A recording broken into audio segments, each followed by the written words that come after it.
எல்லோருக்கும் வணக்கம். Welcome to our maths channel. இப்போ உங்களுக்கு 12th CBSE integral calculus volume 2 சாப்டரில் ஃபார்முலாலாம் எக்ஸ்பிளைன் பண்ணுறேன். இதில் டோட்டலாக 50 ஃபார்முலா இருக்குது. அந்த ஃபார்முலாலாம் ஃபஸ்ட்டு நல்லா நோட்டில் நோட் பண்ணிவிட்டு அதை முதல்ல தரோவாக படிச்சுட்டு அப்புறம் சம் போட்டிங்கன்னா உங்களுக்கு ஈஸியாக இருக்கும். அதே மாதிரி ட்ரிக்னாமெண்ட்ரி ஃபார்முலா, இன்வெர்ஸ் ட்ரிக்னாமெண்ட்ரி சாப்டரில் ஃபார்முலா எக்ஸ்ப்ளனேஷனில் எல்லா ட்ரிக்னாமெண்ட்ரி ஃபார்முலாவும் கொடுத்துருப்பேன். அதுவும் இந்த சாப்டருக்கு ரொம்ப யூஸ்ஃபுல்லாக இருக்கும். அந்த ட்ரிக்னாமெண்ட்ரி ஃபார்முலா எல்லாமே படித்து எழுதிக்கோங்க. அது சிம்பிளிஃபை பண்ணிட்டு தான் பண்ணுற மாதிரி இருக்கும் இன்டெக்ரேஷன்ஸில். அதனால் இன்டெக்ரல் கால்குலஸ் இந்த சாப்டர் பொறுத்த வரைக்கும் இதில் உள்ள 50 ஃபார்முலா ப்ளஸ் ட்ரிக்னாமெண்ட்ரி ஃபார்முலா ரெண்டும் ரொம்ப இம்பார்ட்டண்ட். அதை ஃபஸ்ட்டு எழுதி பார்த்துட்டு அப்புறம் சம் போடுங்க. இப்போ வந்து ஃபார்முலா எக்ஸ்பிளைன் பண்ணுறேன், நோட் பண்ணி வச்சுக்கோங்க. இப்போது integral x power n dx வந்து x power n plus one by n plus one integral dx equal to x plus c. இந்த சின்றது வந்து இது எல்லாமே இன்டெஃபினைட் இன்டெக்ரல்ன்றனால சம் கான்ஸ்டன்ட்டோட ஆட் ஆகிருக்கும். அதனால் இந்த சம் போட்டுட்டு ஃபைனலாக ப்ளஸ் சின்னு போடணும். அது சின்றது constant. Integral cos x dx integrate பண்ணி sine x plus C. Integral sine x dx equal to minus cos x plus C. Integral secant square x dx equal to tan x plus c. Integral cosecant square x dx equal to minus cot x plus c. Integral secant x tan x dx equal to secant x plus c. Integral cosecant x cot x dx equal to minus cosecant x plus c.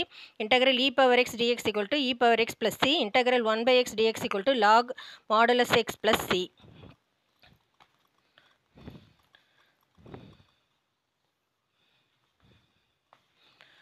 Next in the formula the integral dx by root 1 minus x square equal to sin inverse x plus c. Integral dx by root 1 minus x square equal to minus cos inverse x plus c. Same formula தான். நம்ம sign இன்வெர்ஸில் மாற்றுறதா இருந்தால் இந்த மாதிரி பண்ணணும். Cos இன்வெர்ஸில் இதே formula use பண்ணுறதுனா minus use பண்ணிக்கணும். Integral dx by 1 plus x square equal to tan inverse x plus C. Integral dx by 1 plus x square equal to minus cot inverse x plus c. இதுவும் same formula தான்.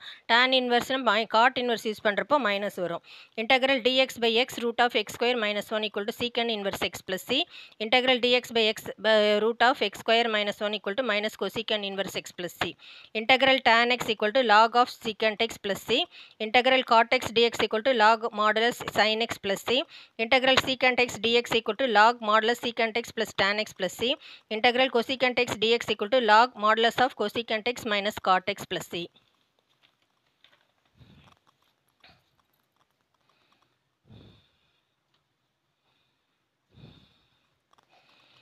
Integral a power x dx equal to a power x by log a plus c. Integral dx by x square minus a square. So இது எல்லாமே பார்க்கறதுக்கு ஒரே மாதிரி தான் இருக்கும். But different formula. x square minus a square minus x square plus a square. இதுக்கு எல்லாமே ஒரு இந்த லாக் யூஸ் பண்ணி பண்ணணும். இது ரூட்டில் வரும். இது எல்லாமே நியூமரேட்டரில் வரும். ஸோ இந்த கேர்ஃபுல்லாக படிச்சுக்கணும். Integral dx by x square minus a square equal to 1 by 2a log of modulus x minus a by x plus a plus c.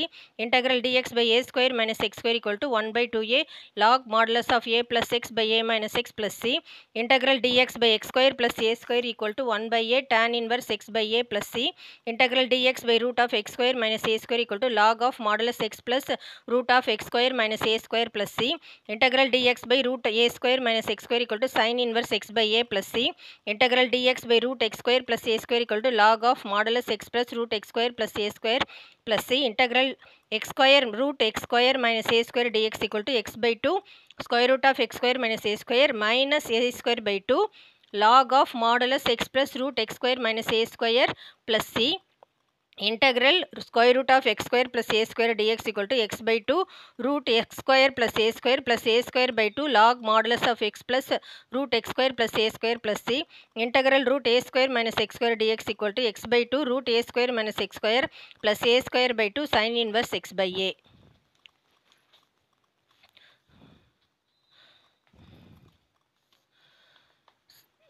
So இது வந்து இன்டகிரேஷன் பை பார்ட்ஸ். அதாவது ரெண்டு டேர்ம் கொடுத்துருந்தாங்கன்னா f of x g of x ரெண்டு function கொடுத்தாங்கன்னா இதை இந்த மாதிரி f of x integral g of x dx minus integral f dash of x g of x dx. இது வந்து இப்படியும் ஷார்ட்டாக எழுதலாம். Integral u dv equal to uv minus integral v du. இதில் யூ என்ன டிவி என்னன்றது இது வந்து ஐலேட்டுன்னு ஒரு மெத்தட் இருக்குது. ஐனா ஐ for inverse trigonometry, L for logarithmic function, A for algebra, T for trigonometry, E for exponent. So யூவும் வியும் வந்து இப்போ ஒரே சம்மில் வந்து ரெண்டு ஃபங்க்ஷன் எஃப் ஆஃப் எக்ஸ் ஜிஆக்சிஸ், அதாவது இன்வர்ஸ் ட்ரிக்னாமெட்ரியும் லாக் ஃபங்க்ஷனும் கொடுத்துருந்தாங்கன்னா, இப்போ sine inverse x into log function log எக்ஸ்ன்னு கொடுத்தாங்கன்னா, ஃபஸ்ட்டு ப்ரிஃபரன்ஸ் வந்து இன்வர்ஸ் ட்ரிக்னாமெட்ரியை தான் யூன்னு எடுத்துக்கணும். இதை வந்து லாக் வந்து மாற்றி கொடுத்தாலும் லாக் வந்து டிவின்னு எடுத்துக்கிட்டு பண்ணணும்.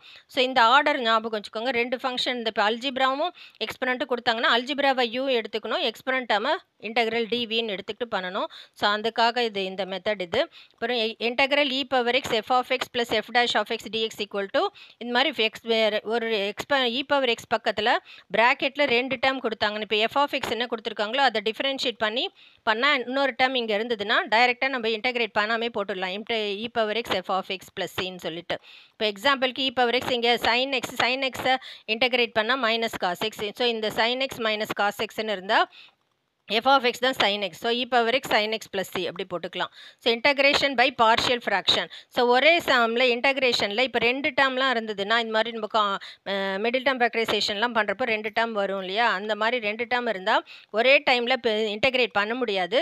அதை இந்த மாதிரி ரெண்டு டேர்மாக ஸ்ப்ளிட் பண்ணிவிட்டு பண்ண முடியும். அதுதான் பார்ஷியல் ஃப்ராக்ஷன். இப்போ x minus a x minus பின்னு இருந்தால் இதை a by x minus a b by x minus பின்னு பிரிச்சுட்டு அதுக்கப்புறமா கான்ஸ்டன்ட் ஏயும் பியும் இந்த கோஎஃபிஷியன்ட்ஸ்லாம் ஈக்குவேட் பண்ணி ஏபி கான்ஸ்டன்ட் கண்டுபிடிச்சிட்டு அப்புறமா ரெண்டு பக்கமும் இன்டகிரேட் பண்ணோம்.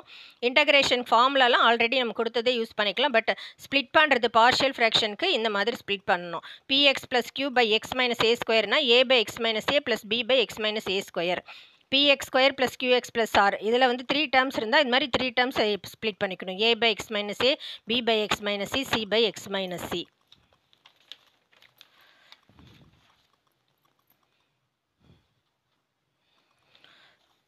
இப்போ integration by partial fraction b இது மாதிரி இது x minus a x minus பின்னா ஸோ இந்த மாதிரி ஸ்ப்ளிட் பண்ணிக்கணும். அடுத்தது வந்து இதுதான் ஆல்ரெடி இப்போ இங்கே பார்த்ததே தான் இது. இதில் வந்து இந்த மாதிரி இப்போ ப்ராப்பர்ட்டிஸ் ஆஃப் டெஃபினைட் இன்டெக்ரல்ஸ். So integral a to b இப்போ இதில் டெஃபினைட் லிமிட் கொடுத்துருப்பாங்க. இங்கே -1 to 1 இல்லாட்டி 5 to 7 அந்த மாதிரி. ஸோ அந்த மாதிரி சம்க்கு வந்து இது யூஸ் பண்ணணும். Integral a to b f of x dx equal to integral a to b f of t dt. Integral a to b f of x dx equal to minus integral. இப்போ limit நம்ம change பண்ணணும். A to பியை b to ஏன்னு மாற்றணும்னா minus use பண்ணிக்கலாம். ரெண்டு லிமிட்டும் சேமாக இருந்ததுன்னா இங்கேயும் பைன்னு இருந்ததுன்னா அந்த ஹோல் இன்டகிரேஷன் 0ன்னு போட்டுக்கலாம். இதே மாதிரி a to b f of x dx ரெண்டு லிமிட்டாக ஸ்ப்ளிட் பண்ணி இன்டெக்ரலாக ஸ்ப்ளிட் பண்ணிக்கலாம். A to c, c to b அப்படின்னு சொல்லிட்டு. So integral a to b f of x dx இருந்தால் இது ஒரு property f of a plus b minus x. Suppose இங்கே π/2 π/3ன்னு இருந்ததுன்னா π/2 ப்ளஸ் π/3 π/2 அதை ஆட் பண்ணிவிட்டு மைனஸ் எக்ஸ் டிஎக்ஸ் யூஸ் பண்ணிக்கலாம். 0 to a f of x d x வந்து 0 to a f of a minus x d x use பண்ணிக்கலாம்.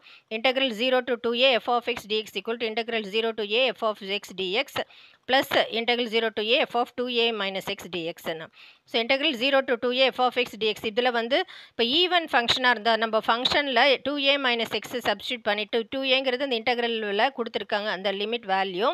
அதை வந்து 2a மைனஸ் எக்ஸ் சப்ஸ்டியூட் பண்ண எஃப் ஆஃப் எக்ஸ்க்கு ஈக்குவலாக இருந்ததுன்னா அது ஒரு ஈவன் ஃபங்க்ஷன்.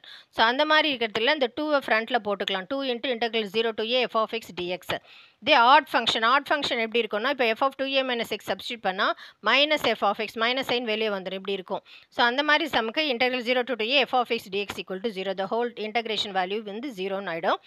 அடுத்த மாதிரி எஃப் ஆஃப் மைனஸ் எக்ஸ் இது ஒரு ஈவன் ஃபங்க்ஷன். மைனஸ் எக்ஸ் இருக்கிறதுல மைனஸ் எக்ஸ் சப்ஸ்டியூட் பண்ணணும்னா எஃப் ஆஃப் எக்ஸ்க்கு ஈக்குவலாக இருந்தால் அது ஈவன் ஃபங்க்ஷன். அப்போ வந்து minus a to a f of x dx 0 to a f of x dx இப்படி சிம்பிளிஃபை பண்ணிவிட்டு நம்ம இன்டகிரேட் பண்ணிக்கலாம். இதே ஆட் ஃபங்க்ஷனாக இருந்தால் f of minus x equal to minus f of x odd ஃபங்க்ஷனாக இருந்ததுன்னா the whole integral minus a to a f of x dx equal to 0ன்னு ஆகிடும். ஸோ அடுத்த ஃபார்முலா வந்து integral p x plus q. So இந்த மாதிரி ஃபார்மில் இருந்ததுன்னா a x square plus b x plus சின்னு இருந்தால் இந்த மாதிரி நம்ம ஸ்ப்ளிட் பண்ணிக்கணும். P x plus q equal to a into d by d x of denominator என்ன இருக்கோ அந்த டேர்ம் அப்படியே டிஃப்ரென்ஷியேட் பண்ணிவிட்டு ப்ளஸ் பி அப்புறம் equating both sides the coefficient of x and constant equate பண்ணிவிட்டு அதுக்கப்புறம் ஏபி கான்ஸ்டன்ட் கண்டுபிடிச்சிட்டு அப்புறம் சிம்பிளிஃபை பண்ணிவிட்டு இன்டகிரேட் பண்ணணும். ஸோ இது ஒரு ஃபார்முலா. ஸோ ஃபார்முலா எல்லாமே நோட் பண்ணிக்கோங்க. இப்போ நெக்ஸ்ட் வீடியோவில் சம் பார்க்கலாம்.